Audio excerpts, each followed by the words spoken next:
Thinking you might be pregnant? Let's talk about some of the earliest pregnancy symptoms you might be having. And stick with me to the end on this one because I'm going to tell you when you should test to get the most accurate results and what you should be doing with your fertility supplements once you do test positive for pregnancy.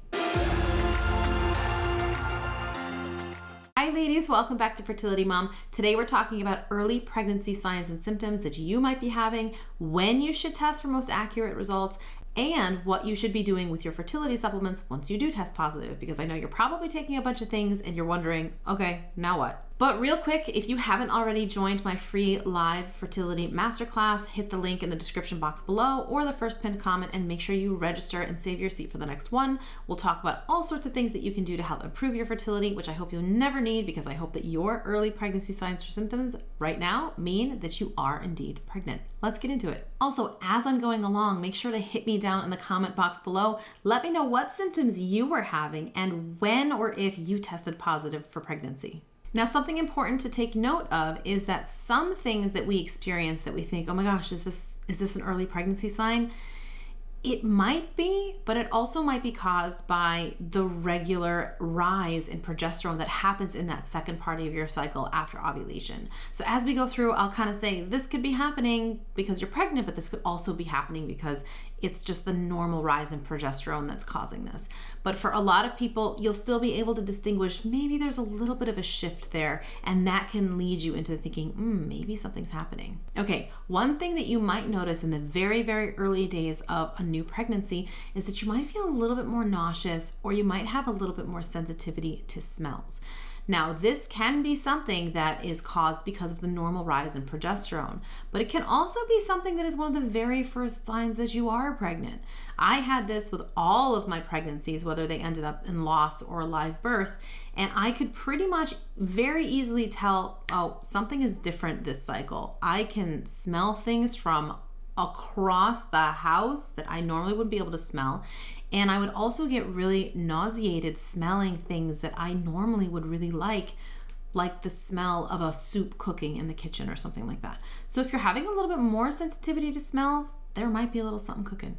Another thing you might be experiencing is extreme fatigue. And I'm talking the kind of fatigue where you get home from work at 5 or 6 o'clock and all you want to do is get in bed at 7:02. And I mean, like, do not pass go, do not collect $200, you have no interest in eating, you just want to sleep. Now, having fatigue and being much more tired in your luteal phase is normal. You'll find that around 3 or 4 or 5 days after you ovulate, you will normally feel much more tired and you don't want to really do anything. All you want to do is stay at home. That is normal in your cycle that you're going to feel that.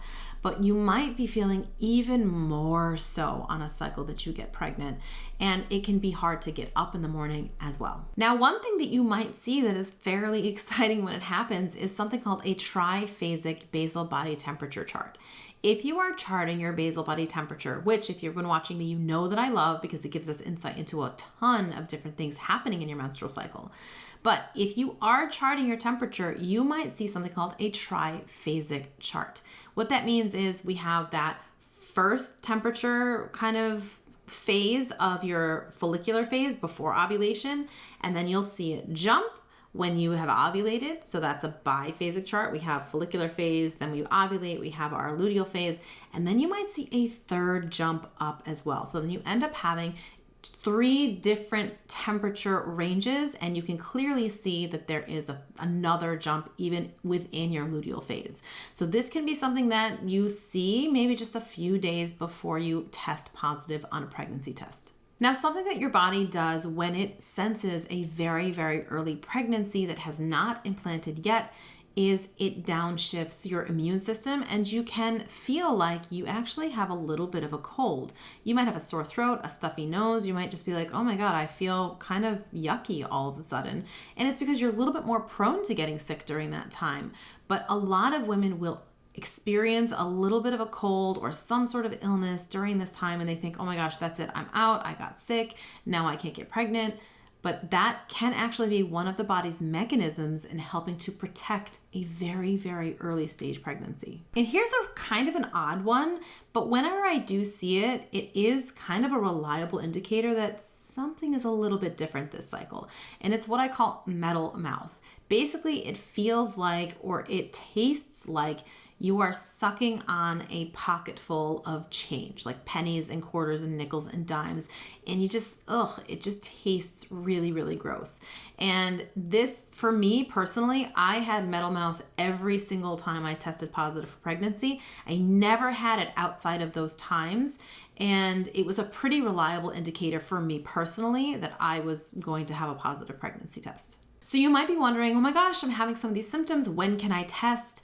Here's the thing. The 2-week wait is hard enough. It's already torture, so we don't want to add in things that are going to cause us more stress, more emotional strife, and we don't need to make it harder than it already is. The 2-week wait, it sucks already. We don't have to make it harder. So we're going to not do any early testing. I do not like early testing. It makes you crazy. It disrupts your sleep. It makes you stressed. Then you're looking at the thing and, oh, is there a line? Maybe there's not a line. It gives you what we call line eyes, right? Where you think you see a line, nobody else can see the line. And it sets you up for disappointment and additional days of more stress than it needs to be. So no early testing. I recommend testing at 13 days past ovulation. And even if you test negative at 13 days past ovulation, I've had lots of my ladies who have then gone on to test positive on the 14th day. So right after that, the day after. I myself have tested positive on 14 days after ovulation, after testing negative on the 13th day. So that's totally possible as well. But I recommend no testing any earlier than 13 days past ovulation or on the day of your missed period if your luteal phase is a little bit shorter than that. Now you might be wondering, okay, well, what do I do with my supplements once I do test positive for pregnancy? Because I know you've probably been taking a lot of things month after month, maybe even for a year or more. But now that you're getting into the area of taking a pregnancy test and having it be positive, you might be wondering, what do I do once it is positive? Once your test is positive, you're going to do nothing to your supplements. You're going to leave them for now, and then you're going to start titrating some off once you start getting into the second trimester. I do not like to do what I call a fertility supplement rug pull, where you get a positive test and then you start coming off of things that helped you get pregnant.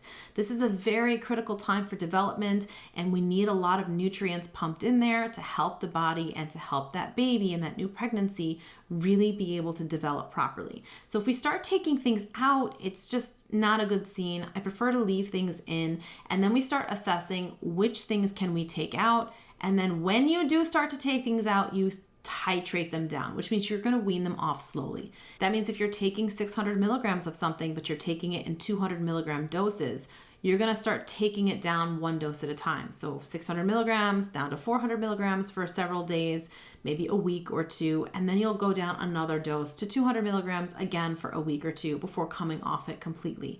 Don't just take things out. Don't just rug pull things. We want to wean things off at the appropriate time, which is usually around the end of that first trimester. Remember, if it helped you to get pregnant, it's going to help you to stay pregnant. All right, ladies, I hope you found that video helpful. Remember, don't test early. Don't drive yourself any more nuts than you need to. Hit me down in the comment box below, and I'll see you in the next one. Bye.